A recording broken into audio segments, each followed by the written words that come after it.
Start करें।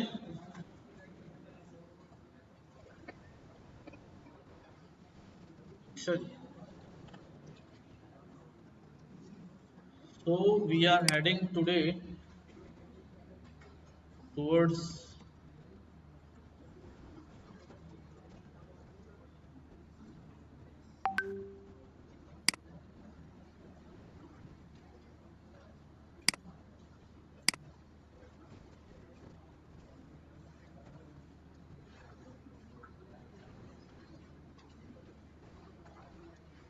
अच्छा भी टाइम पे आने की सब लोग कोशिश करें ताकि हम क्लास जो है राइट टाइम पे शुरू कर सकें। सही है।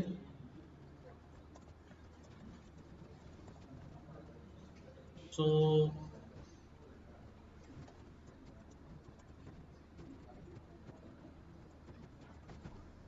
कितने लोगों को पता है? जी जी कि मशीन लर्निंग। हाँ जी, पहला सवाल है जो हमें जानना है वो क्या है अभी?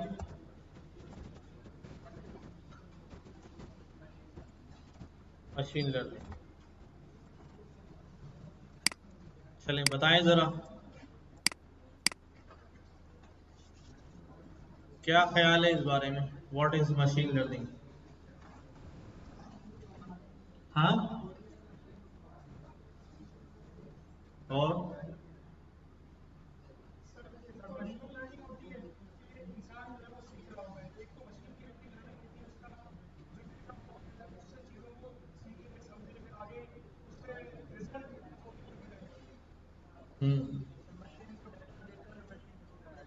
मशीन को डेटा देके मशीन को सिखाया जाए और प्रेडिक्शंस की जा सकती है।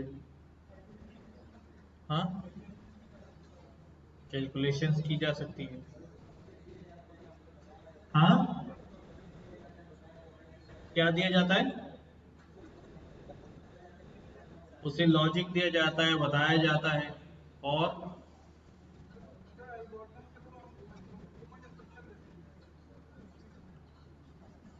एल्गोरिथम के थ्रू ह्यूमन इंस्ट्रक्शन देते हैं। इस तरह से भैया आप लोगों का क्या ख्याल है?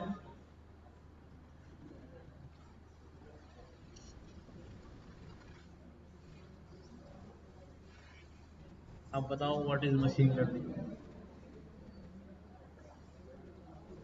कुछ तो पता, हम तो सुना होगा ना, कुछ तो पता होगा।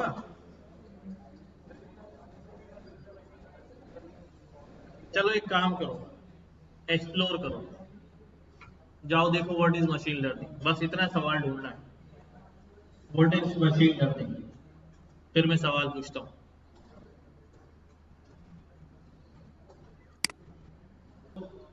ठीक है, अच्छा सब लोग जवाब दे रहे हैं, अच्छी बात है। काफी सारे लोग नहीं भी जवाब दे रहे हैं, पता नहीं क्यों नहीं।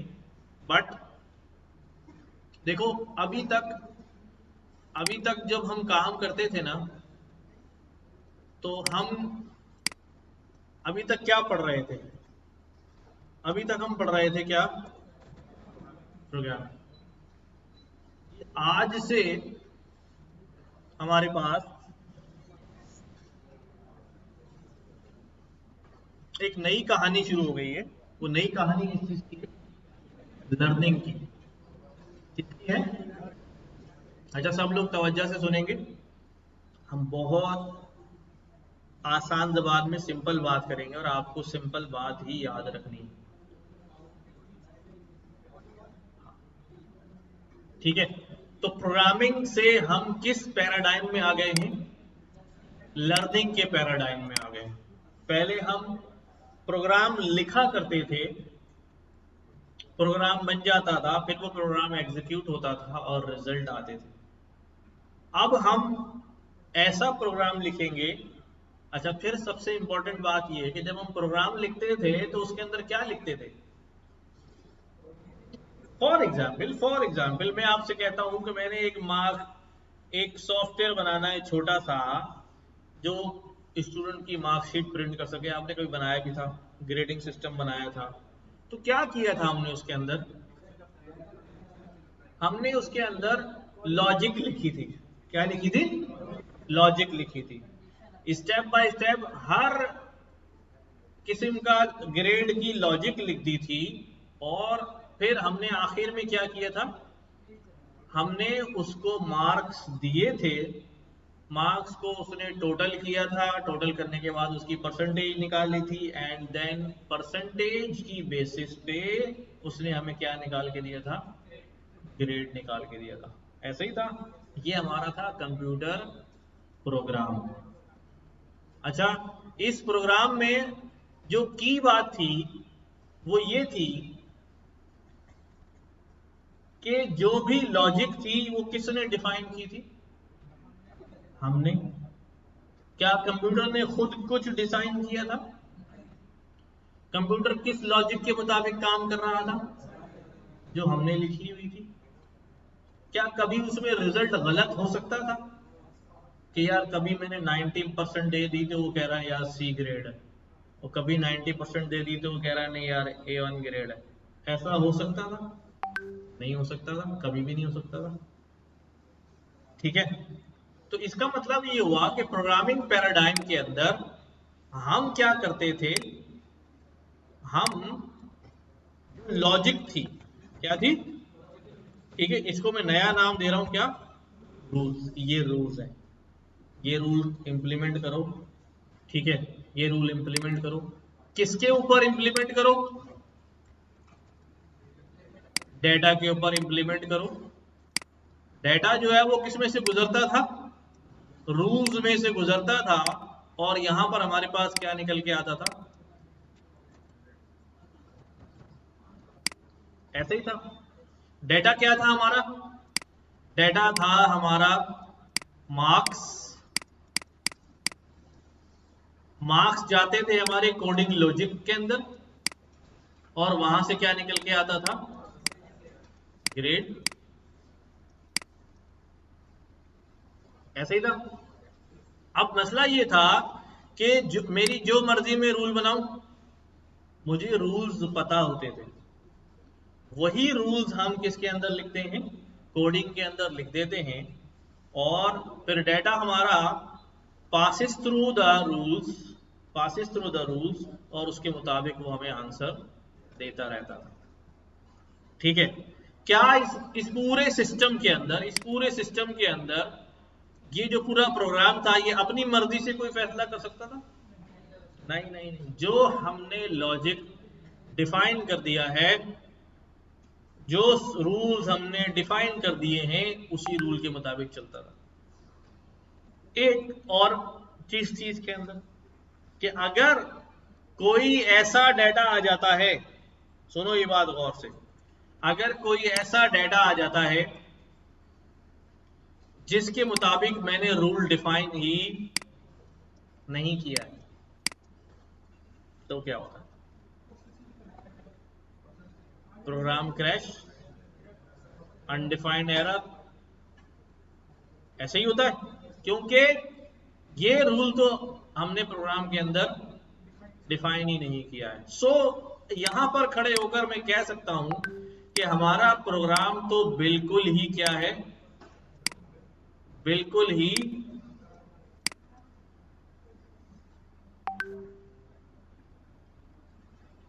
समझ रहे हैं? क्योंकि जरा सी फ्लक्चुएशन हुई डेटा के अंदर तो प्रोग्राम क्या हो गया? क्रैश हो गया। जरा से वेरिएशन को ये बर्दाश्त नहीं कर सकता। ठीक है। ये वाला जो प्रोग्राम हम लिखते थे, ठीक है ना, इसको हम प्रोग्रामिंग पैराडाइम कहते हैं। क्या? प्रोग्रामिंग पैराडाइम, या इसको आसान वर्ड में हम कहते हैं कि ये classical approach of problem solving थी। क्या? मॉडर्न अप्रोच जो है वो किसकी है? वो लर्निंग की है। किसकी है? यहां अब लर्निंग के अंदर हम, यू विल सी कि हम कोई रूल नहीं डिफाइन करेंगे। क्या?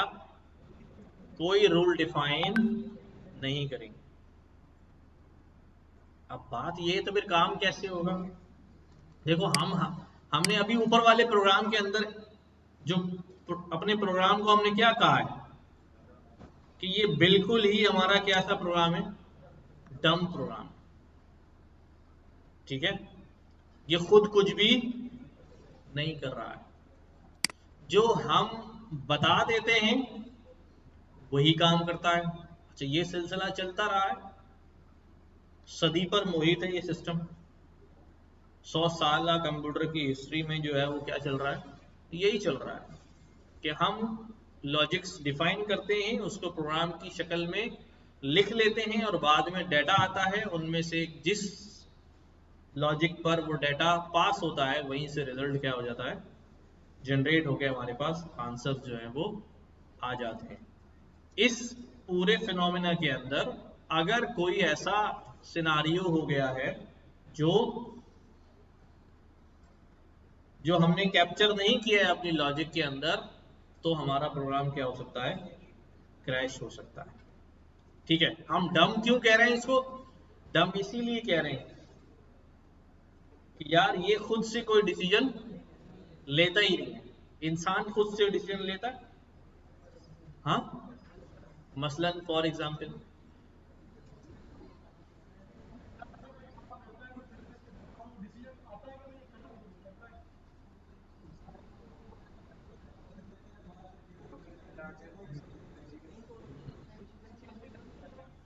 ठीक है, सिचुएशन के हिसाब से काम को डिफरेंट अंदाज में इंसान परफॉर्म कर लेता है। क्यों कर लेता है? क्योंकि इंसान के अंदर अल्लाह ताला ने क्या रखी है? इंटेलिजेंस। क्या रखी है? इंटेलिजेंस। क्या रखी है? इंटेलिजेंस। ये बात समझ आ रही? इंसान के अंदर अल्लाह ताला ने क्या रखी है? इंटेलिजेंस। अच्छा, हम आपने देखा होगा कि बहुत सारे ऐसे लोग होते हैं जो खुद से कोई डिसीजन नहीं लेते। मसलन छोटे बच्चे भी डिसीजन ले लेते हैं यार। हाँ, सबसे आजाद डिसीजन तो पागल ही लेना हो सकता है। अपनी मर्जी के डिसीजन ले रहा था, हम तो फिर सोच रहे थे यार ये क्या कहेगा वो क्या कहेगा। पागल तो परवाह ही नहीं करता है। ठीक है, तो वो मैं समझाने के लिए ऐसे ही कहता हूँ कि भाई वो जहाँ बहुत सारे लोग काम कर रहे होते हैं ना, जैसे एक ऑफिस के अंदर जो है ना एक लड़का होता है। कौन होता है वो लड़का? आमतौर पे हमारा ऑफिस बॉय होता है, बाहर के सारे काम कर रहा होता है। हाँ, वो कैसा बंदा होता है? अच्छा, वो होता तो ज़हीन है, लेकिन बहुत सारे केसेस में वो बावला बना हुआ होता है। किस लिए बना हुआ होता है? कि ज्यादा काम ना करना पड़े। समझ रही बात? तो उससे कोई भी काम बोलो ना तो बिल्कुल काम ऐसे करता है वो, ऐसे वाले। हाँ, उसको बोलो यार फला जगह से ये ले आना, अब वो उसी दुकान पे जाएगा, वो वापस आके दुकान बंद थी, बड़ा वाली खुली थी, वहां से नहीं लेगा। आप ही ने दुकान था वहां से लेना है। समझ रहे हो बात? यानी खुद डिसीजन, इंटेलिजेंट डिसीजन नहीं लेगा। नहीं लेगा कि भाई चल यार काम नहीं करना ना, जा रहा था उस ट्रैफिक जाम था, वापस आ गया, रास्ते बंद थे, वापस भाई घूम के वहां चले जाता। हाँ, जो बताया था उसी पे काम करेगा। कहीं डाक भिजवा दिए फला ऑफिस फला बंदे को दे आना, वो सीट पे नहीं है तो बराड़ा वाले को दे के नहीं आएगा, उसको देना वापस ले आएगा। वापस ले आएगा। कहना पड़ेगा आपको कि अगर वो ना हो तो बराबर में उसके फला बंदा बैठा है उसको दे देना, भाई वो आया तो उसको पकड़ा देना। नहीं, नहीं बोला ना आपने, वापस। कहने की बस समझाने की बात यहाँ पर ये है कि what ever you have instructed, जो आपने इंस्ट्रक्शन दी हुई है ना, बस वो उसी को फॉलो करेगा। कोई स्मार्ट डिसीजन नहीं लेगा। यही हमारे साथ यहां पर भी है। ठीक है, गो के अल्लाह ताला ने उसमें इंटेलिजेंस रखी है, लेकिन जानबूझ के उसने इंटेलिजेंस का इस्तेमाल नहीं करना है, नहीं करना है। ठीक है, नहीं करना है। तो here comes here comes the machine learning approach। यहां पर मजे की बात यह है कि यहां हम कोई भी टास्क परफॉर्म, अच्छा इससे पहले एक बात और कर दूं कि व्हेन वी से डम और व्हेन वी से कि मशीन कोई डिसीजन नहीं लेती, तो फिर एक बड़ा जो है ना, एक बहुत बड़ा खला क्रिएट हो गया।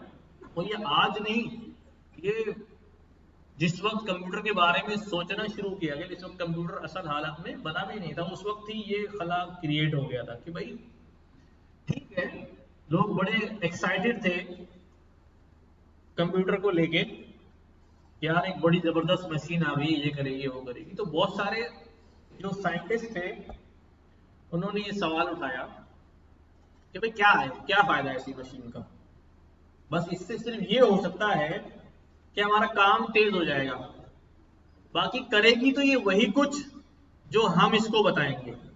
मेरी बात सुनना बहुत, क्या कह रहा हूं, करेगा तो ये वही कुछ जो हम इसको बताएंगे। ऐसा ही था, करेगा तो ये वही कुछ जो हम इसको बता देंगे, जो हम इसके अंदर फीड कर देंगे।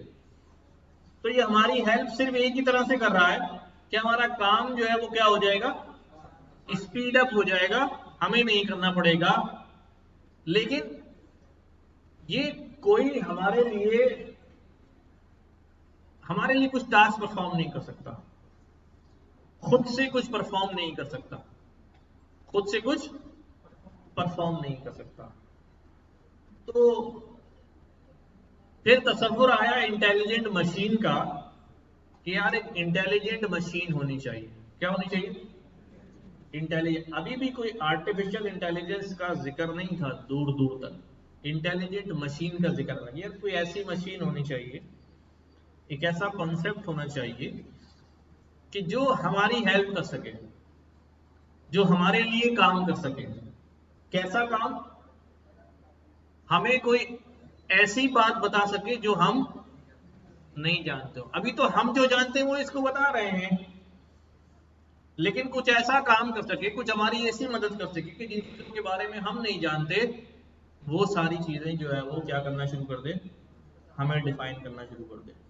तो बहुत बाद की बात है, बहुत बाद की बात है, व्हेन फर्स्ट टाइम जब आर्टिफिशियल इंटेलिजेंस का नाम लिया गया, वर्ड आर्टिफिशियल यूज किया गया। क्या, आर्टिफिशियल इंटेलिजेंस, इंटेलिजेंट मशीन की तो बात हो रही थी, वर्ड आर्टिफिशियल इंटेलिजेंस जो फर्स्ट टाइम इस्तेमाल किया गया, दैट वाज इन 1956। कब, 1956 में, जब पहली बार दुनिया भर में सारे मैथमेटिशियन, बड़े बड़े कंप्यूटर साइंटिस्ट जो हैं वो एक जगह जमा हुए, और उन सब ने मिलकर जो है वो कुछ ना कुछ जो है क्या किया, अपना कंट्रीब्यूशन शो किया। और ये जो कॉन्फ्रेंस है ये डार्थमाउथ कहलाती है, शायद इस जगह का नाम है जहां पर ये हुई थी। और बहुत अजीम अजीम नाम जो हैं वो इसके अंदर आपको नजर आएंगे। द फर्स्ट एआई कॉन्फ्रेंस, ये वो कॉन्फ्रेंस थी जिसके अंदर सबसे पहले वर्ड आर्टिफिशियल इंटेलिजेंस इस्तेमाल किया गया। उन्होंने शुरू किया ये प्रोजेक्ट आर्टिफिशियल इंटेलिजेंस।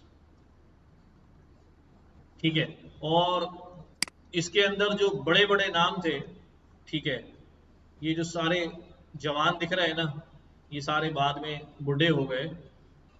ठीक है, और सोलोमन ऑफ और मिन्स्की, ये वो, मतलब क्या इनको कैसे एक्सप्रेस करें कि ये कितने बड़े साइंटिस्ट थे जिन्होंने मामला शुरू किया है। हाँ, नवाज शरीफ, भुट्टो जरूर होगा। ठीक है, जॉन मैककार्थी, मिन्स्की, सेल्फ्रेज, सोलोमोनॉफ, ठीक है, ये बहुत बाद की तस्वीरें हैं इनकी, जिस 1956 में, तो दे वर यंग साइंटिस्ट।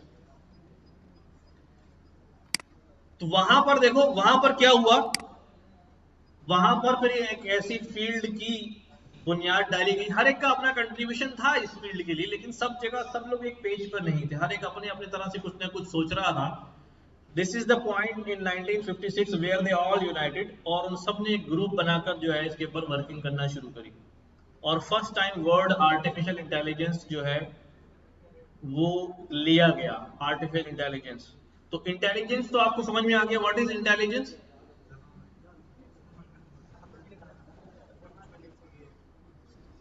जहां जहां डिसीजन लिया जा सके, जहां डिसीजन लिया जा सके, ठीक है, रूटीन से हटके अगर कोई बात हो जाए तो आप क्या कर सकें, कोई डिसीजन ले सकें, डिसीजन ले सकें, तो ये हमारे पास इंटेलिजेंट होती है। जो ह्यूमन ह्यूमन डिसीजन जो है वो क्या करता रहता है, लेता रहता है। तो वो मशीन,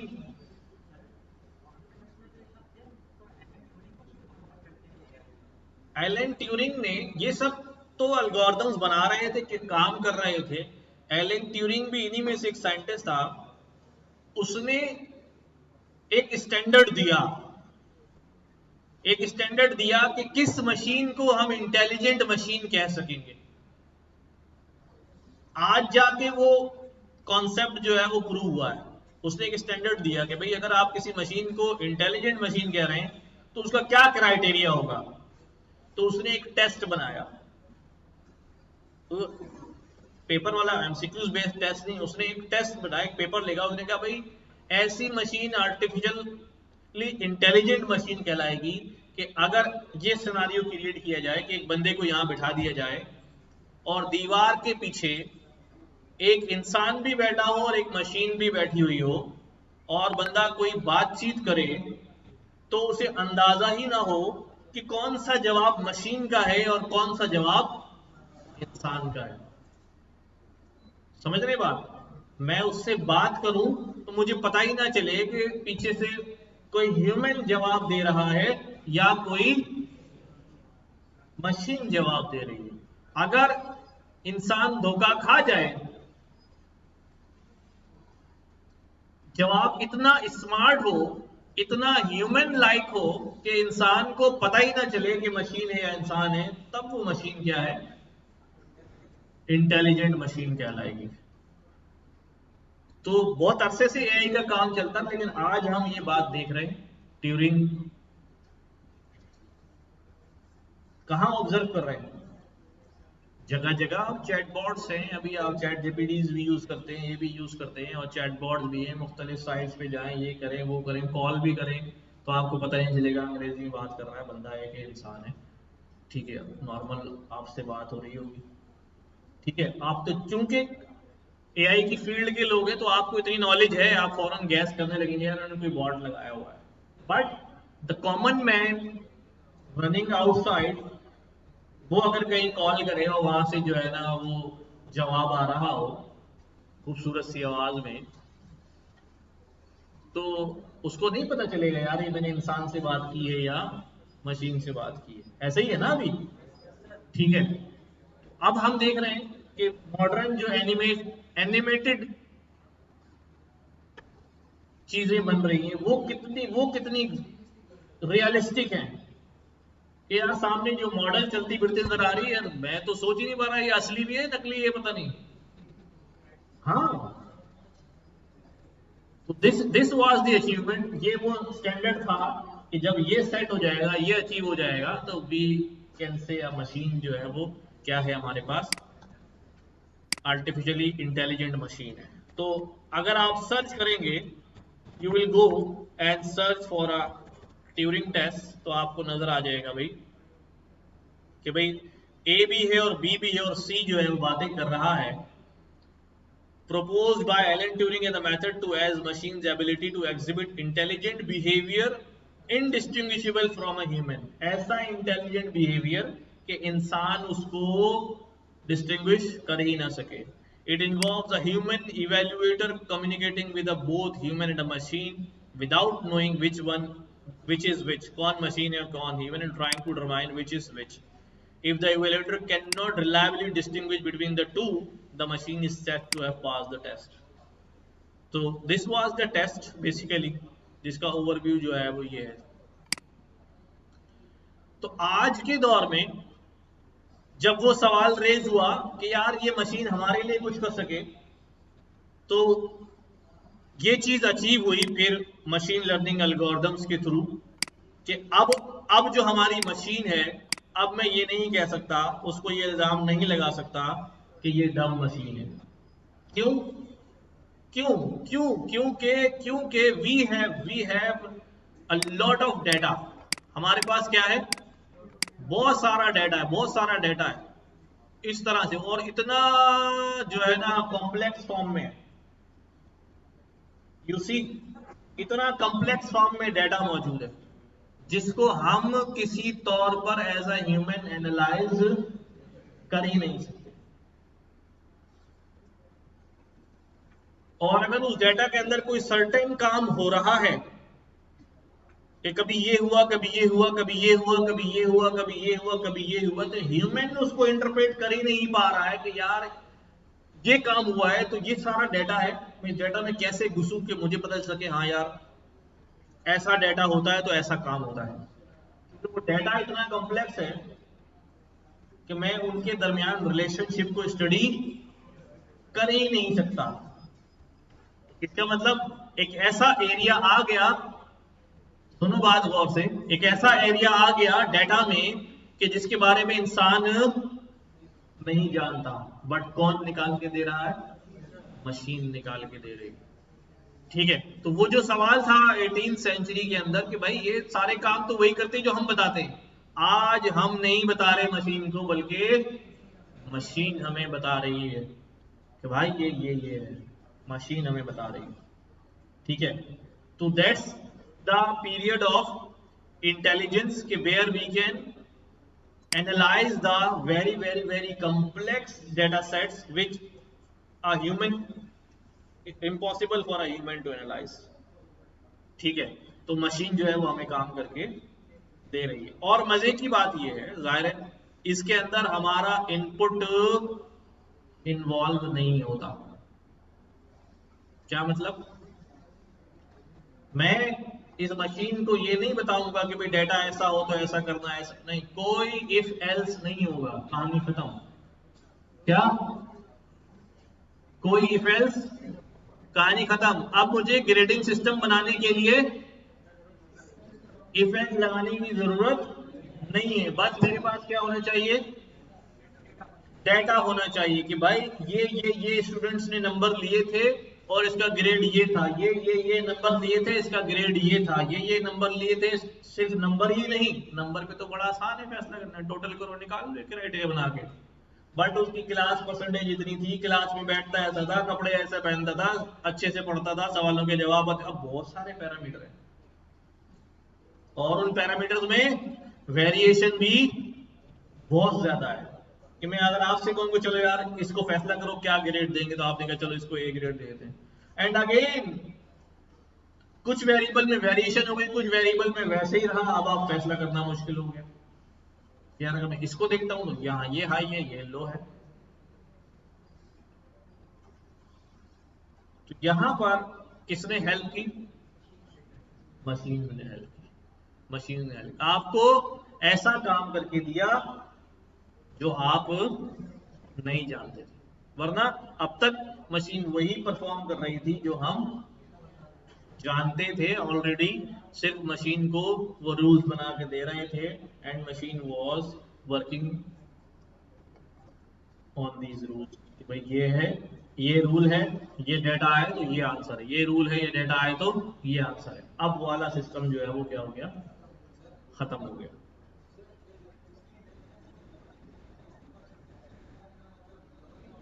सब कुछ हम देंगे, हमारे पास डेटा हो ना.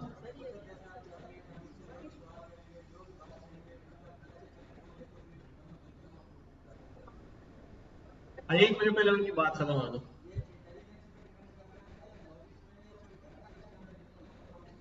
इसके अंदर देखें, ये ये एक खाली दिमाग है। अब इसके अंदर डाटा हम देंगे इसको और इसको सिखाएंगे। छोटा बच्चा होता है ना, ऐसे 0 मीटर जो होता है, उसको आप जैसा ट्रेन करेंगे वो वैसे ही ट्रेन होता है।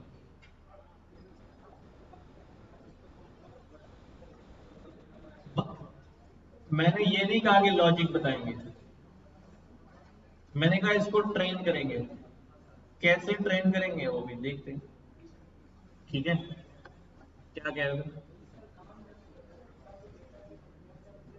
वो अभी हम देखते हैं ना, स्टेप बाय स्टेप। देखो, ट्रेनिंग के लिए हमें डेटा तो देना ही पड़ेगा। हाँ, जितनी दफा भी ट्रेनिंग करानी पड़ेगी उतनी बार डेटा जो है वो देंगे हम। जितनी बार भी ट्रेनिंग करेंगे उतनी बार डेटा देंगे। ठीक है, अभी थोड़ा सा आगे चलेगा तो शायद आपके सवाल जो दिमाग में आ रहे हैं, जो कंफ्यूजन हो रही है कि यार वर्किंग कैसे करेगा, कैसे होगा, वो सामने खुल के आ जाएगा। ठीक है, मैं अर्ली स्टेज पे बहुत ज्यादा डेप्थ के अंदर नहीं जाना चाह रहा हूं। तो अब यहां पर क्या होगा, जो हमारे पास दो अप्रोचेस की हमने बात की है कि हमारे पास क्या अभी क्लासिकल पैराडाइम, इसमें आप क्या करते रहे, इसके अंदर आप रूल्स भी खुद ही लिखते रहे, यानी जिसको मैं क्या कह रहा हूं, लॉजिक्स। और इसके अंदर जो है वो हम क्या सप्लाई करते रहे हैं, डेटा यानी इनपुट्स। ये दोनों चीजें हमारे पास होती थी। ठीक है, और इसमें से हमारे पास क्या निकल के आते थे, रिजल्ट्स निकल के आते थे। ठीक है, आप इसको स्ट्रक्चर को ध्यान में रखें, जो हमने बात की। लॉजिक्स हमारे क्या है, वही इफ एल्स की कंडीशन। डेटा हमारा क्या है, मार्क्स। रिजल्ट क्या निकल के आया, A grade, B grade, C grade and D. सही। नाउ अब डिफरेंस क्या है, अब डिफरेंस क्या है भाई,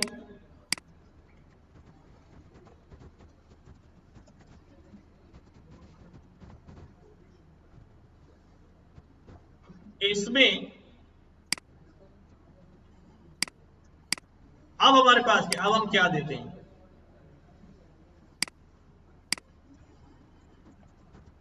अब हम डेटा भी सप्लाई करते हैं। ठीक है, इनपुट्स, और हम आंसर्स भी सप्लाई करते हैं, आउटपुट्स। निकल के क्या आता है हमारे पास,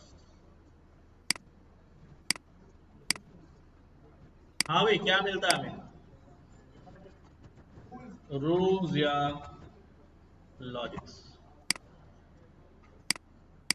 ठीक है, जब हमें ये रूल्स और लॉजिक पता चल जाती हैं कि भाई डेटा ये था और उसका आउटपुट ये था, डेटा ये, आउटपुट ये, डेटा ये, तो वो सारे पैटर्न क्या हो जाते हैं, लर्न कर लेता है। लर्न करने के बाद लॉजिक उसको मिल जाती है, एंड देन आइंदा अब मैं कोई उसे इनपुट देता हूं तो वो उसी रूल्स की बेसिस पे जो उसने लर्न, हमने नहीं बताए हुए, जो उसने सीखे हुए हैं, उसी सीखे हुए की मदद से वो क्या निकाल लेता है, आउटपुट निकाल लेता है।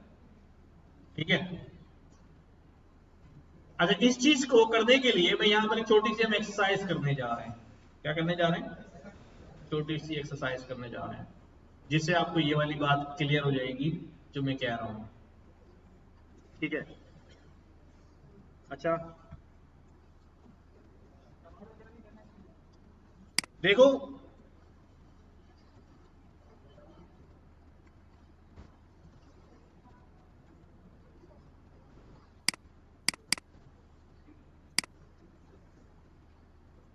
मेरे पास जो है ना, एक मैं इक्वेशन लिख रहा हूं यहां पर।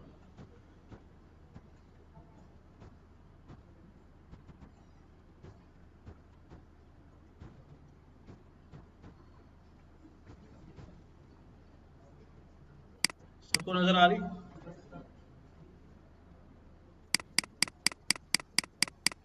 हाँ भाई, सबको नजर आ रही?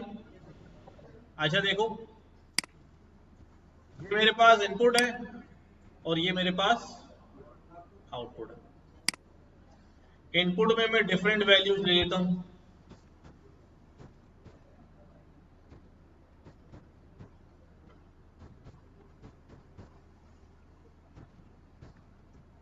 बता सकते हैं आउटपुट क्या होगा?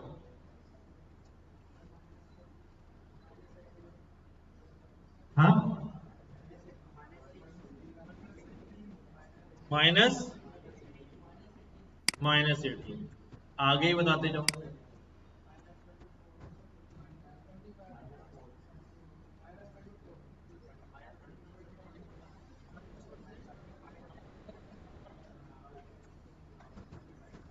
ठीक है,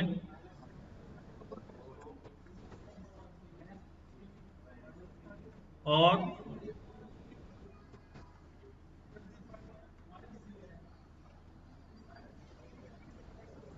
इसमें क्या आएगा?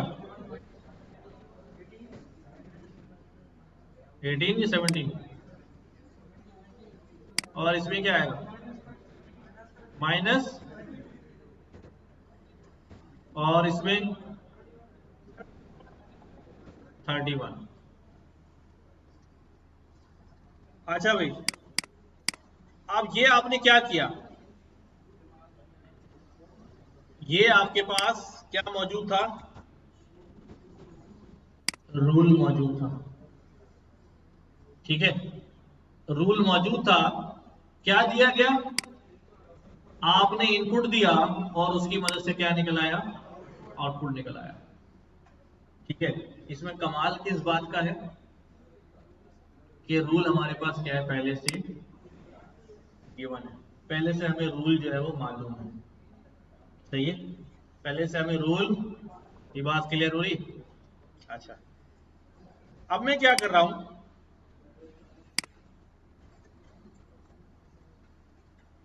अब मैं एक काम करता हूं पहले आपके लिए।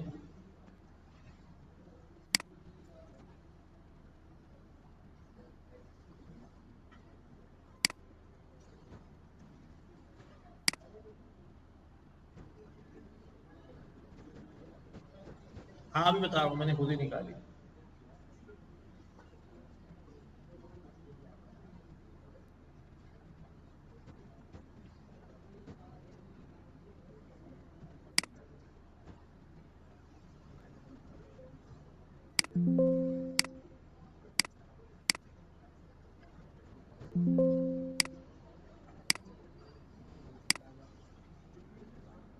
सही है ना?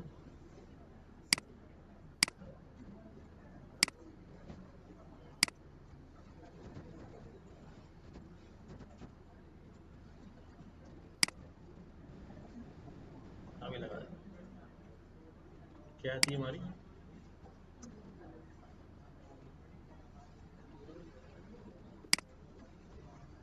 चलो,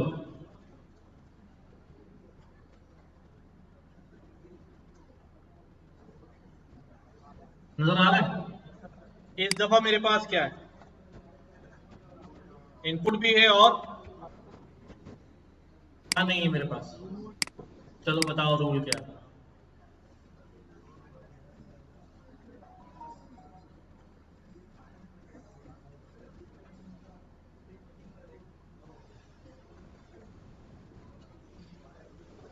रूल निकालो जब तक।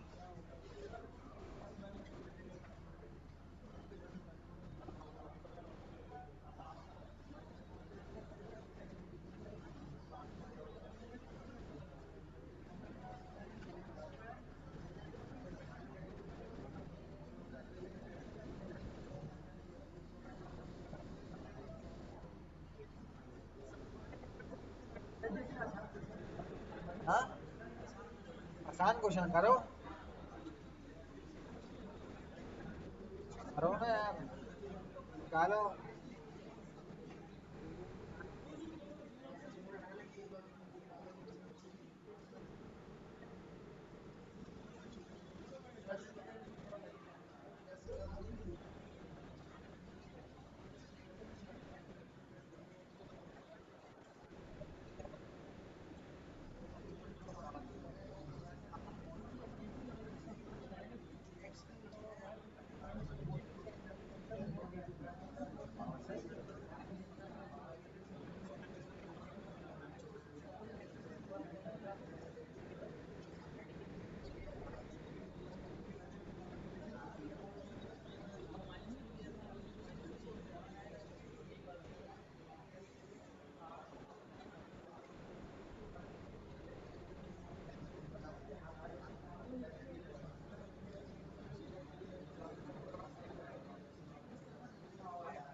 हाँ, क्या मिला?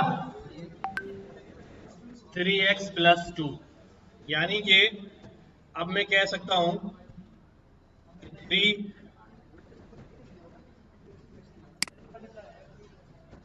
+ 2। सिर्फ एक ही सेटिस्फाई नहीं होने चाहिए, होने चाहिए भी सारे सेटिस्फाई हो जाने चाहिए। अच्छा देखो, अब आपने क्या किया है, अब आपने कौन सा वाला, पहले कौन सा वाला काम किया था हमने? पहले हमारे पास रूल था, हम उसमें डेटा इनपुट डाल रहे थे, क्या निकल के आ रहे थे हमारे पास? रिजल्ट आ रहे थे। दिस वन रूल था हमारे पास, इनपुट डाला, क्या निकल आया? रिजल्ट निकल आया। सही है? सुन लो भाई, क्या हुआ? समझा? चलो मैं रुके, मैं समझा हो गया। अच्छा, दूसरा वाला क्या था हमारे पास? कि हमने बात की हमारे पास डेटा भी होगा और उसके आंसर्स भी होंगे, बट हमें पता नहीं हो रहा होगा, हम पैटर्न हम सब, अभी ये तो मैंने बहुत सिंपल सी बात लिखी थी ना, हमारे पास 10 कॉलम्स हो सकते हैं जिनके बाद कोई रिजल्ट सामने लिखा हुआ होगा, तो हम पैटर्न को ह्यूमनली पकड़ ही नहीं पा सकते कि यार वो पैटर्न क्या बन रहा है और वो क्या लॉजिक हो सकती है, क्या लॉजिक हो सकती है, क्या लॉजिक हो सकती है। बट हमारे लिए ये काम कौन करके देगा? जैसे अभी हमने खुद किया है कि हमने रूल क्या कर लिया, फाइंड कर लिया कि भाई ये जो y है ये किसके बराबर है? इसके बराबर। अब ये रूल मुझे मिल गया है, तो मैं पास्ट की किसी भी वैल्यू के लिए प्लस फ्यूचर की किसी भी वैल्यू के लिए क्या कर सकता हूं भाई? आंसर निकाल सकता हूं। निकाल सकता हूं नहीं निकाल सकता? हाँ, समझ रहे बात? तो मशीन लर्निंग क्या करेगी? मशीन लर्निंग हमारे लिए ये रूल निकाल के देगा। क्या निकाल के देगी? ये rule. And on the basis of these rules हम फ्यूचर प्रेडिक्शन कर सकेंगे और एक्यूरेट प्रेडिक्शन जो है वो कर सकेंगे। ये बात समझ में आई? ठीक है सबको? नाउ अब यहां पर आते हैं कि जब हम मशीन लर्निंग की बात कर रहे होंगे तो हम पढ़ क्या क्या रहे होंगे। हमारे पास, इसको हटा दूं, सेव कर दूं,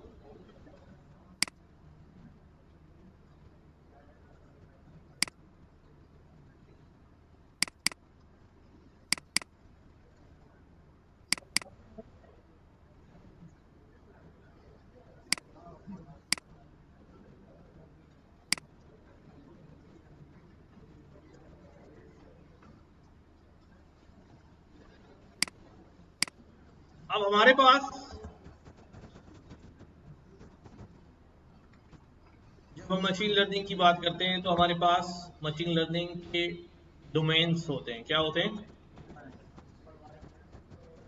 सुपरवाइज लर्निंग, ठीक है, फिर हमारे पास unsupervised learning,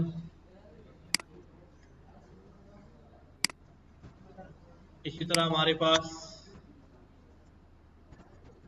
semi supervise learning भी होती है, और हमारे पास कौन सी होती है उबैद भाई? रीइंफोर्समेंट।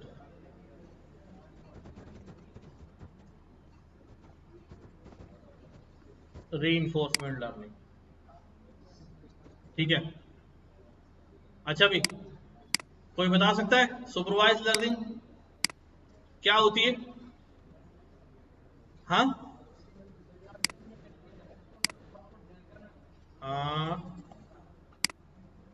जब हम कहते हैं कि हम सुपरवाइज लर्निंग कर रहे हैं तो इसका मतलब ये होता है कि भाई if we supervise our machine learning algorithm by supplying data plus answers, तो वो कैसी लर्निंग कहलाती है? सुपरवाइज लर्निंग कहलाती है कि जब हम डेटा भी दे रहे होते हैं और आंसर्स भी दे रहे होते हैं, ये वाली लर्निंग। डेटा भी है हमारे पास, आंसर्स भी है, और हम मशीन को कह रहे हैं कि भाई तुम जरा खुद ही देखो क्या पैटर्न है कि जब मैं -2 रखता हूं तो -4 आता है, जब मैं -3 रखता हूं तो -7 आता है, जब मैं 0 रखता हूं तो 2 आता है। And machine learns the pattern in between input and output. मैं एग्जाम्पलरी एक डेटा सेट भी आपको दिखा देता हूं कि जो थोड़ा कॉम्प्लेक्स हो और उससे आपको ये फैसला करना मुश्किल हो कि अब हम इसमें कैसा फैसला कर सकते हैं।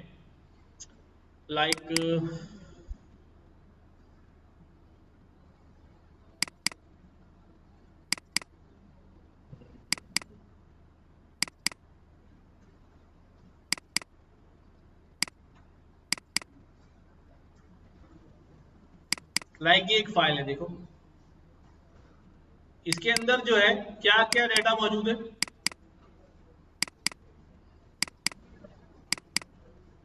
पेशेंट है और pregnancies, glucose level, blood pressure level, skin thickness, insulin, BMI उसका कितना है, डीबीएफ कितना है, एज उसकी कितनी है, एंड उस पेशेंट को डायबिटीज है या नहीं। क्या फैसला हुआ आखिर में? डायबिटीज है या नहीं। And with these number of inputs, इतने इनपुट्स के बाद अब फैसला हुआ। तो अब इनके दरमियान कोई ना कोई क्या होगा? पैटर्न होगा, वो लर्न करेगा और हम उसे बता रहे हैं भाई जब इस तरह का पैटर्न हो तो ये क्या है भाई? 1 है, और जब इस तरह का पैटर्न हो तो क्या है भाई? 0। फिर दोबारा पैटर्न आया भाई, अब वो पैटर्न देख रहा है कि यार 1 कैसा होता है और 1 कैसा होता है और जीरो कैसा होता है, वन कैसा होता है, ऐसी कई 100 एग्जाम्पल्स जो हैं वो इससे क्या की जाएंगी, फीड की जाएंगी, and it will learn the rule. वो इसके दरमियान से क्या निकाल लेगा, एक रूल, एक इक्वेशन फॉर्म कर लेगा। वी विल सी लेटर कि वो इक्वेशन जो है वो क्या हो जाएगी, फॉर्म हो जाएगी। This is one form of data, like hard data. ये देखो, बंदा है, बंदी है, सीपी लेवल क्या है, trest, BPS, cholesterol, FBS, rest, थलन, एक्सन, old peak, slope, CA, third, target value क्या आ रही है, इसको हार्ट की बीमारी नहीं, बट इसको है, इसको है। ठीक है, तो जहां जहां जीरो है नहीं है, जहां जहां वन है वहां है। तो सी, ये हमारा इतना लंबा क्या होगा, इनपुट होगा, जिनके दरमियान रिलेशनशिप क्या करेगी, की जाएगी, पैटर्न जो है वो, एल्गोरिथम जो है वो क्या करेगा, लर्न करेगा, एंड हम उसे बताएंगे जो तुमने लर्न किया है उसका जवाब क्या है, जीरो है। उसे नहीं पता होगा, हम बताएंगे उसे। उसे ये भी नहीं पता होगा ये जीरो क्या चीज है, उसे पता है बस ऐसी चीज जब भी आए तो उसको ये कहना है जो बताया जा रहा है। ठीक है, और एग्जाम्पल देखते हैं। कार इवैल्यूएशन देखो,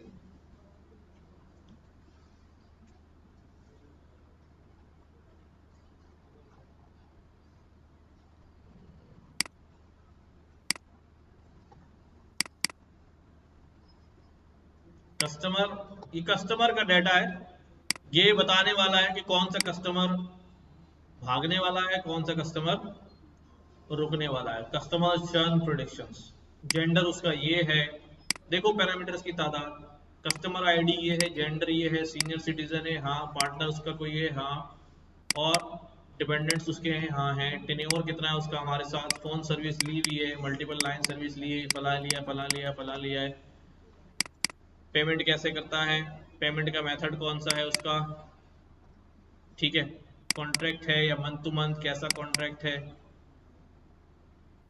सी मंथली चार्जेस कितने हैं उसके, टोटल कितने पे किए हुए, एंड आखिर में क्या डिसाइड हुआ हुआ है कि ये कस्टमर भाग गया था या रुक गया था। तो these are the previously recorded data कि इस पैटर्न के साथ ये हुआ है, and model will learn, and futurely जब कोई डाटा आएगा तो वो खुद ही आपको नोटिफाई कर देगा कि भाई ये क्या होने वाला है, भागने वाला है। बात समझ आ रही है कुछ कुछ, हाँ भाई, ठीक है, गुड हो गया। अब हम क्या करते हैं,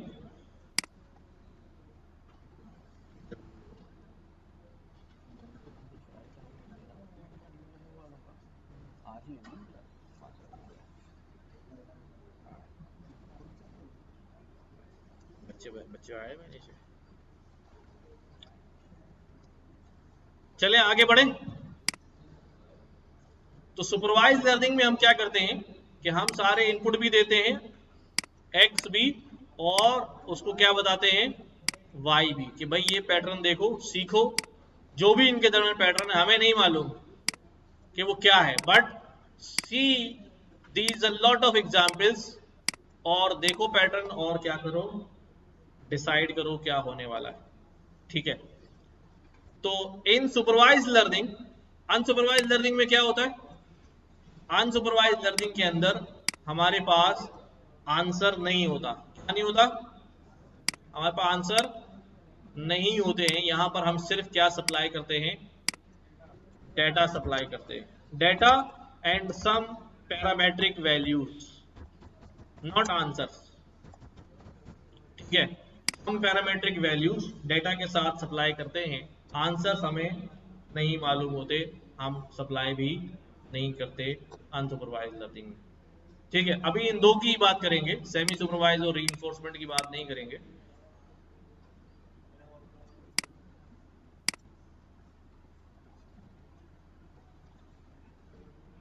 तो हमारे पास जब हम सुपरवाइज लर्निंग की बात कर रहे हैं, तो सुपरवाइज लर्निंग के अंदर हम कौन कौन से एआई के टास्क मशीन लर्निंग के टास्क परफॉर्म करते हैं? देखो, सुपरवाइज लर्निंग के अंदर हम क्या क्या कौन कौन से एल्गोरिदम्स या कौन कौन से टास्क जो है परफॉर्म करते हैं. The one is known as regression and the other one is classification. Regression और क्लासिफिकेशन. ठीक है, सुनो भाई, क्या होता है भाई रिग्रेशन? हाँ भाई, जब हम बात करते हैं रिग्रेशन की,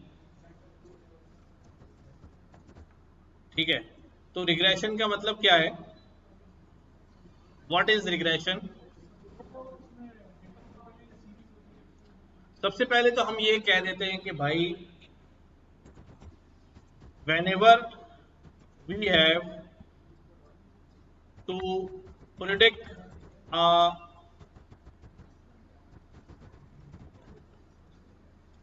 न्यूमेरिकल वैल्यू, जब कभी भी हमें न्यूमेरिकल वैल्यू प्रिडिक्ट करनी होगी, ठीक है, we will use regression algorithms. ठीक है, ये बात समझ में आ रही है? मसलन क्या? मसलन क्या? मसलन मुझे किसी का वेट प्रिडिक्ट करना हो, ठीक है, मुझे कोई प्राइस प्रिडिक्ट करनी हो, और कोई न्यूमेरिकल वैल्यू बताओ. हाँ, टेम्परेचर प्रिडिक्ट करना हो, और हाइट,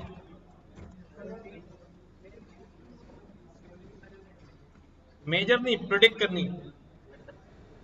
वेदर में तो नाम बताओगे ना वेदर का, न्यूमेरिकल वैल्यू तो नहीं होगी, वो तो टेम्परेचर हो गया फिर. हैं? अच्छा देखो, पहले मेरी बात सुनो, क्या जवाब दे रहे हो? हेल्थ को क्या कहोगे? हेल्थ को, हेल्थ में क्या प्रेडिक्ट करोगे? आदमी हेल्दी है या नहीं? तो भैया सुनो, न्यूमेरिकल वैल्यू थोड़ी, समझे? हाँ भाई, वेस्ट कितना मोटा है, हाउस प्राइस तो मैंने लिख दिया. हाँ, सीजीपीए प्रेडिक्ट कर सकते हैं, सेल्स प्रेडिक्ट कर सकते हैं, सैलरी प्रेडिक्ट कर सकते हैं, और एज प्रेडिक्ट कर सकते हैं.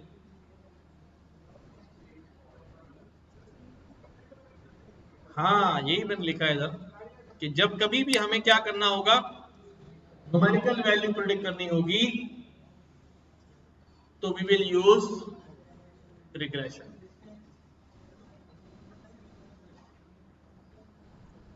न्यूमेरिकल ही होती है ना यार. हाँ, डिस्टेंस.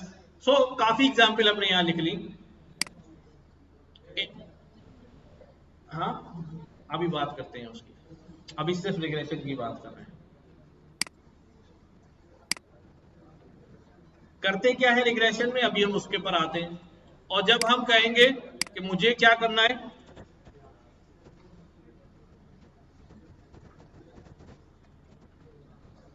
क्लासिफिकेशन, ये क्या होगा भाई?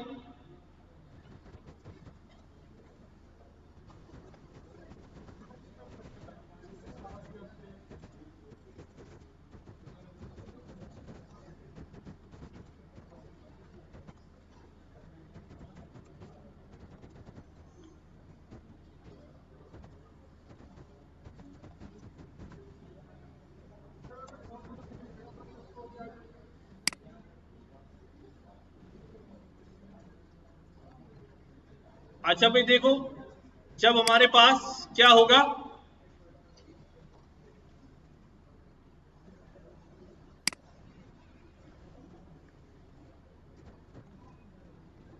क्या लिख दिया हमने यहां पर, जब कभी भी हमें कैटेगरिकल वैल्यू प्रिडिक्ट करनी होगी, यानी नॉन नंबर वैल्यू. क्या value? Non number value. For example,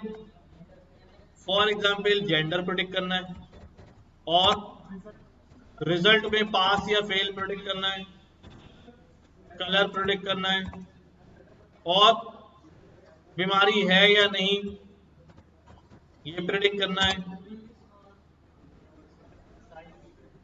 नहीं साइज,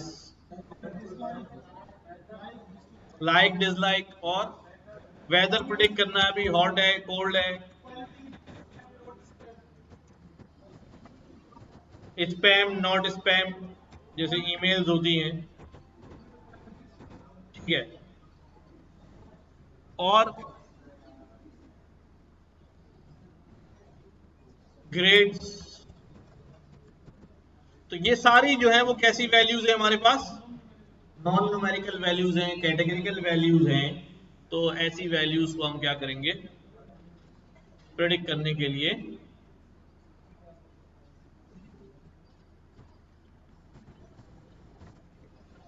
बेटा साइज में, अगर आप साइज को नंबर की सूरत में बताना चाह रहे हैं 26 है 28 है 30 है, या मोटा है पतला है लंबा है, तो फिर वो कैटेगरी होगा, ये कैटेगरी होगा,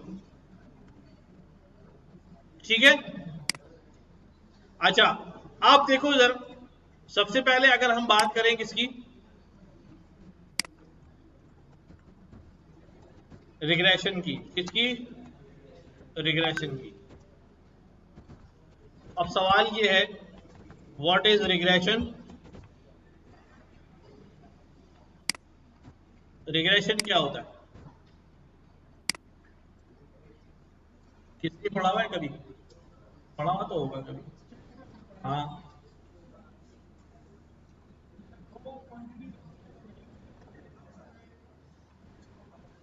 गुड गुड।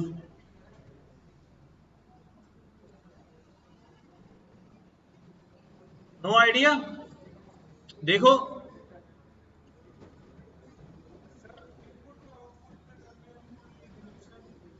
इनपुट और आउटपुट के दरमियान रिलेशन, वो तो प्रोबेबिलिटी होती है।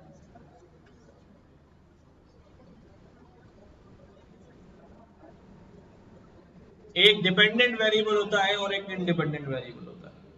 अच्छा देखो अब यहां पर मैं, हम क्या करने जा रहे हैं, हम देखने जा रहे हैं व्हाट इज रिग्रेशन।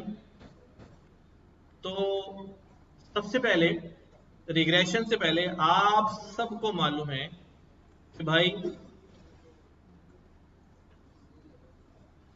वेरिएंस क्या होता है, बहुत पीछे चले जाते हैं।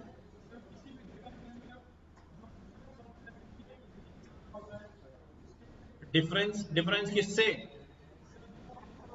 ना ना ना, मीन से, मीन से, ठीक है। How much data is varying from mean line और मीन इज कॉल्ड वेरिएंस, ठीक है। याद आया सबको, एक मीन लाइन है, मीन लाइन से ऊपर नीचे जितना भी डेटा आ रहा है उसका हम ओवरऑल सबके डिस्टेंस कैलकुलेट करके सारे डिस्टेंस का मीन निकाल लेते हैं, तो हम कहते हैं कि भाई ओवरऑल वेरिएंस जो है वो डेटा में इतना आ रहा है, सही है। अच्छा जब वेरिएंस याद है तो फिर हमें ये भी याद होगा कोवेरिएंस क्या होता है, क्या हो गया,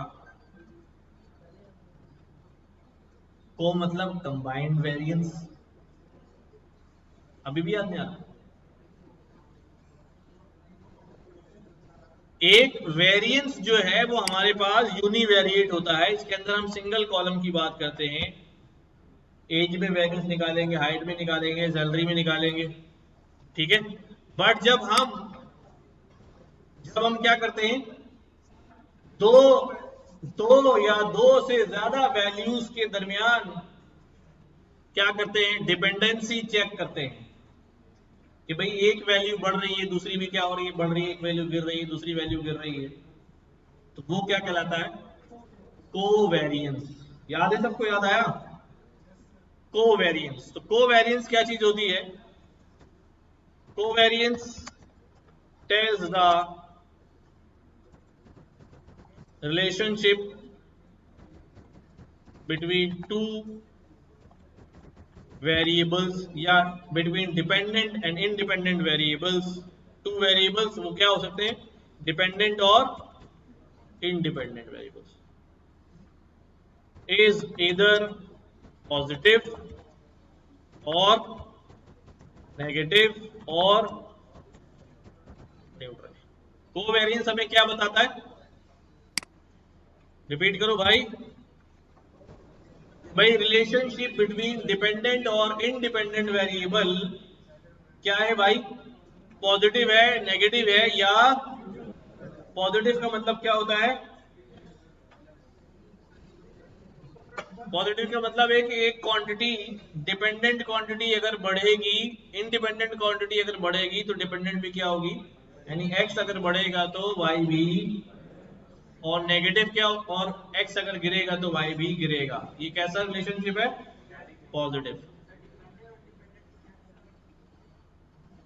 जो हम इनपुट देते हैं वो इंडिपेंडेंट होता है, जो आउटपुट निकलता है वो इनपुट पे ही डिपेंड होता है, इसलिए उसको डिपेंडेंट कहते हैं। आमतौर पे वाई जो है वो क्या है, डिपेंडेंट है। जैसे यहां पर हमने देखा कि हमने x इनपुट दिया, तो इंडिपेंडेंटली मैं कोई भी नंबर इनपुट डाल रहा हूं इस इक्वेशन के अंदर, तो आउटपुट क्या निकल रहा है, देखिए y जो है किस पे डिपेंडेंट है, x पे डिपेंडेंट है, कि x अगर बड़ा छोटा होगा तो y भी क्या होगा, उस पर फर्क आएगा। ठीक है, अब यहां से आपको क्या रिलेशनशिप नजर आ रहा है, x की वैल्यू -2 है तो y की वैल्यू -3 है, तो y की वैल्यू इसकी 0 है, तो ये 1 है, तो ये, तो यहाँ there is a relationship positive या नेगेटिव, इन दोनों के दरमियान कोवेरिएंस पाया जाता है, जो हम कैलकुलेट कर सकते हैं कि पॉजिटिव है या नेगेटिव है।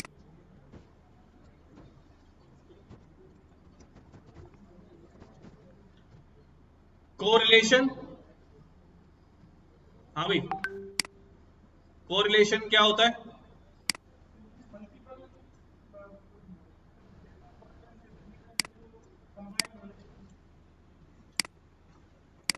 भाई सब लोग बताओ, पढ़ा हुआ है ये, इतनी डिटेल में पढ़ा हुआ है, क्या हो गया,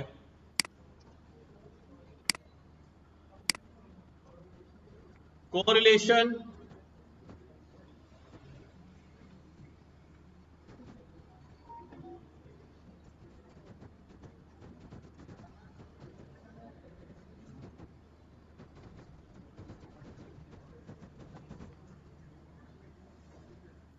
कोरिलेशन जो है वो क्या करता है भाई, जो भी रिलेशनशिप है between dependent and independent variables, उनको क्या करता है, क्वांटिफाई करता है। यानी ये बताता है कि पॉजिटिव है तो कितना, किस हद तक पॉजिटिव है, नेगेटिव है तो किस हद तक नेगेटिव है। आपको याद होगा हमने पढ़ा था -1, 0 और +1, कि अगर वो बिटवीन 0 एंड 1 है तो पॉजिटिव है, बिटवीन 0 एंड -1 है तो, और 0.5 से अगर नीचे है तो पॉजिटिव तो है पर वीक है, 0.5 से ऊपर है पॉजिटिव है लेकिन स्ट्रॉन्ग है। इसी तरह यहाँ पर 0.5 से और 0 के दरमियान है तो नेगेटिव है लेकिन वीक है, और यहाँ पर अगर आ रहा है तो नेगेटिव है लेकिन स्ट्रॉन्ग है। तो जब कोरिलेशन की जो वैल्यू है वो हमें बता देती है कि भाई डिपेंडेंट और इंडिपेंडेंट के दरमियान स्ट्रेंथ जो है वो स्ट्रॉन्ग रिलेशनशिप की है या वीक रिलेशनशिप की है। ये बात क्यों पढ़ रहे हैं, क्योंकि जब हम रिग्रेशन लगाने जाएंगे and we will find that कि यार इनके दरमियान तो रिलेशनशिप बिल्कुल ही क्या है, जब वो एक दूसरे पे डिपेंडेंट ही नहीं होंगे तो फिर रिग्रेशन लगाना फजूल है, कोई रिलेशनशिप नहीं आएगा।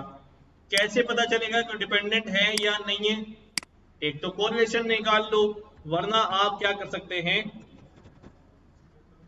प्लॉट्स भी देख सकते हैं। यू सी कि ये एक ऐसा प्लॉट है, ये जो प्लॉट चल रहा है जिसमें डेटा एक लाइन के साथ बढ़ रहा है या एक कर्व के अंदर आ रहा है, बट ये वाला जो डेटा नजर आ रहा है आपको, ये न्यूट्रल का डेटा जो है वो बन जाता है लाइक दिस, ये ज्यादा स्कैटर्ड डेटा है। अभी इस पे और डिटेल में आएंगे। चलो,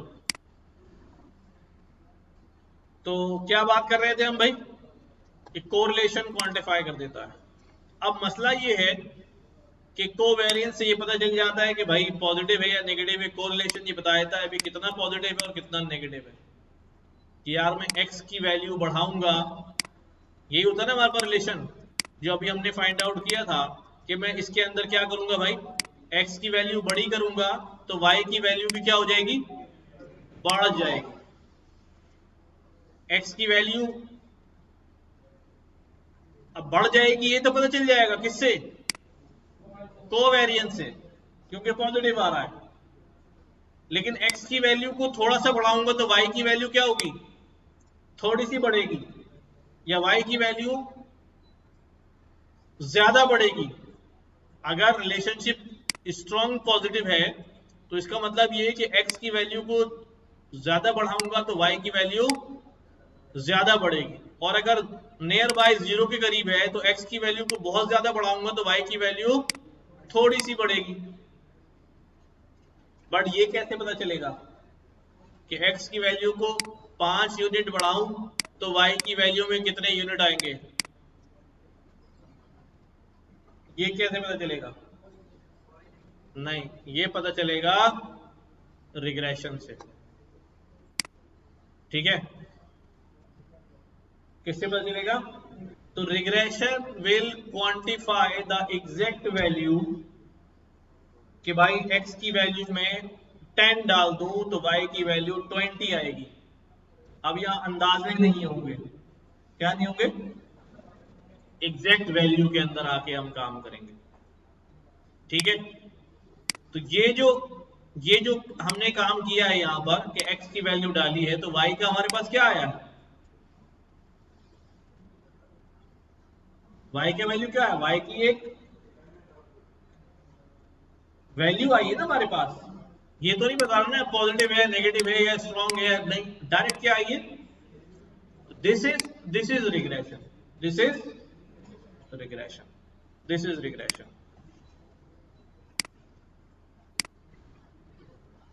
अच्छा, अब नेक्स्ट क्या करने लगे हम,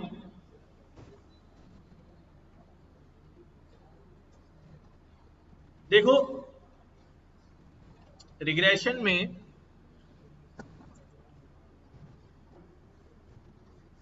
सबको सबको मालूम है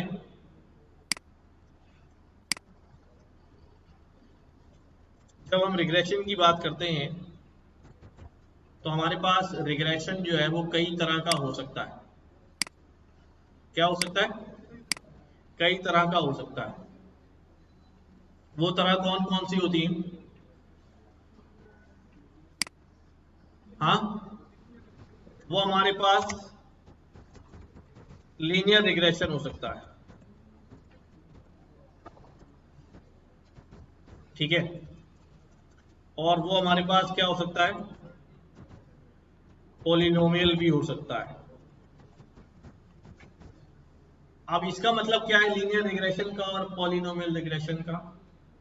तारिक भाई उठ जाओ, स्टाफ आ गया।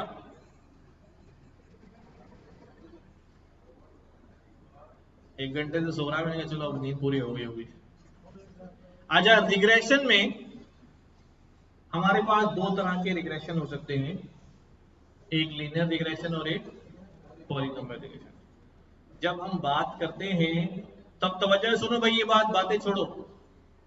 जब हम बात करते हैं कि हमारा रिग्रेशन जो है वो लीनियर होगा, इसका मतलब ये होता है कि x और y इनके दरमियान जो रिलेशनशिप है वो क्या है,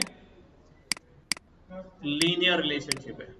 क्या है, लीनियर रिलेशनशिप। यानी अगर मैं एक्स वाई डेटा को प्लॉट करूं तो ये डेटा लीनियर फॉर्म में नजर आ रहा होगा, यानी थोड़ा स्कैटर्ड होगा लेकिन इस तरह से क्या होगा, फैला हुआ होगा। ठीक है, आप जितने भी यहां स्कैटर प्लॉट देख रहे हैं, कैन यू टेल मी कि इसमें से क्या ये लीनियर है, क्या ये लीनियर है लीनियर, लेकिन स्कैटर्स में जरा ज्यादा है। क्या ये लीनियर है, नहीं, ये पॉलिनोमियल है। कर्व बन रहा है ना इसमें, ये क्या है, पॉलिनोमियल। ये लीनियर है, ये लीनियर है। आप देखो एक क्या ये वाला लीनियर है? ये वाला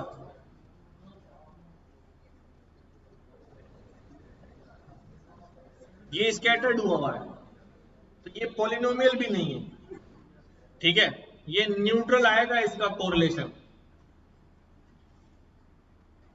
अच्छा ये वाला बताओ, क्या लीनियर नजर आ रहा है? थोड़ा बहुत लाइन तो लीनियर आ सकती है इसके दरमियान, सही है। तो बात समझ में आ रही है? जब हम क्या कह रहे हैं कि हमारा प्लॉट करने के बाद डाटा अगर कैसा आ रहा है, क्या प्लॉट करने के बाद डिपेंडेंट और इंडिपेंडेंट वेरिएबल को प्लॉट करने के बाद डाटा अगर इस तरह आ रहा है, इसको लीनियर क्यों कह रहा हूं मैं? इस तरह के ग्राफ को लीनियर क्यों कह रहा हूं मैं? स्ट्रेट, स्ट्रेट तो यूं भी हो सकता था,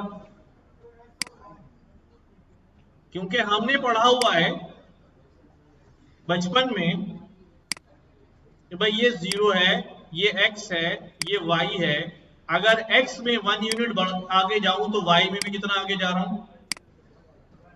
x में 2 यूनिट पे आया तो y में भी 2 यूनिट, x में 3 यूनिट पे आया तो y में 3 यूनिट, x में 4 यूनिट तो y में 4 यूनिट। तो लाइन हमारे पास कैसी है भाई?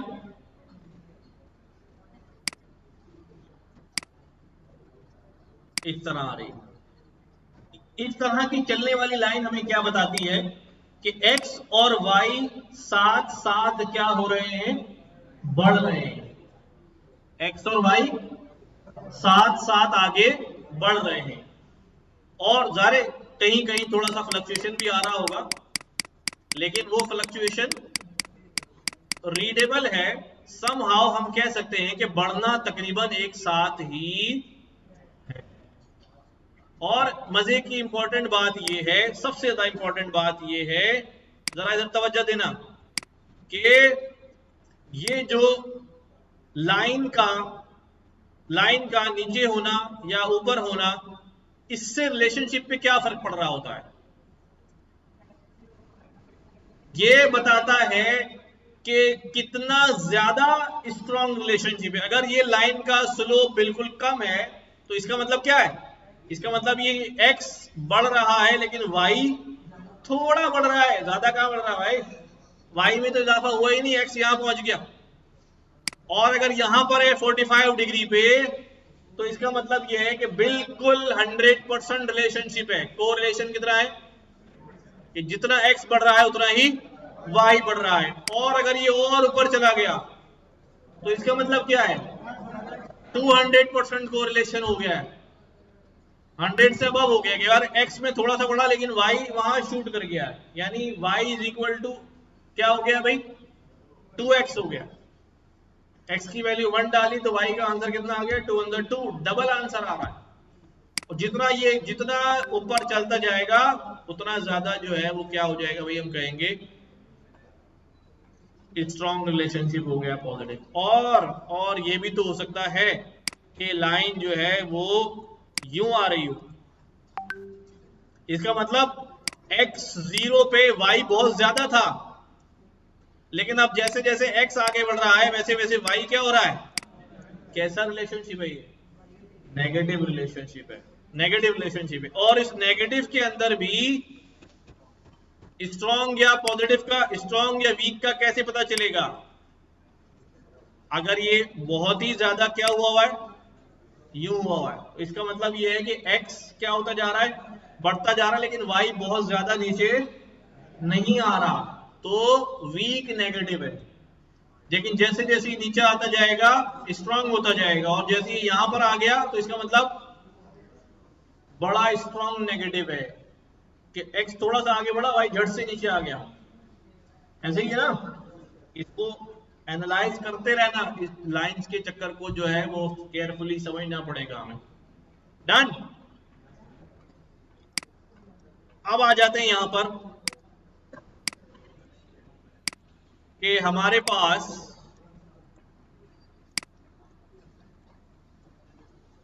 लीनियर रिग्रेशन वाली बात समझ में आ गई।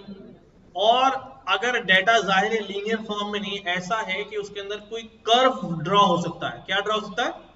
कर्व ड्रॉ हो सकता है, ड्रॉ हो सके बस। ठीक है, लाइक दिस हमने यहां देखा इस वाले केस में, ये बड़ा कि अगर मैं स्ट्रेट लाइन ड्रॉ करूंगा तो ये वाले सारे पॉइंट बाहर निकल जाएंगे, लेकिन अगर मैं कोई कर्व ड्रॉ करूंगा तो ये वाले पॉइंट जो है वो कर्व के अंदर आ जाएंगे। तो ये कैसा होता है भाई? पॉलिनोमियल रिग्रेशन कहलाता है, पॉलिनोमियल रिग्रेशन कहलाता है।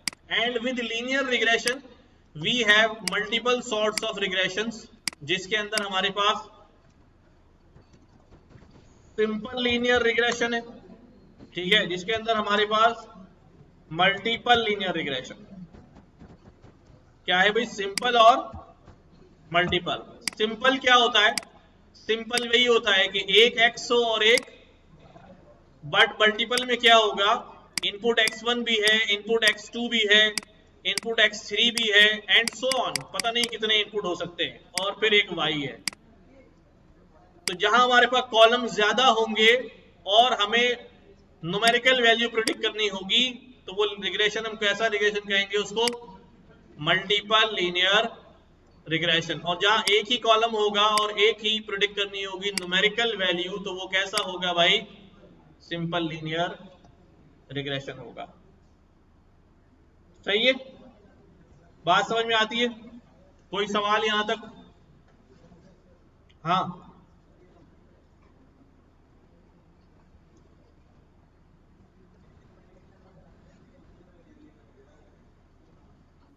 क्या क्या करो? चलो ठीक है, कोई सवाल जहन में आ रहा हो तो पूछे।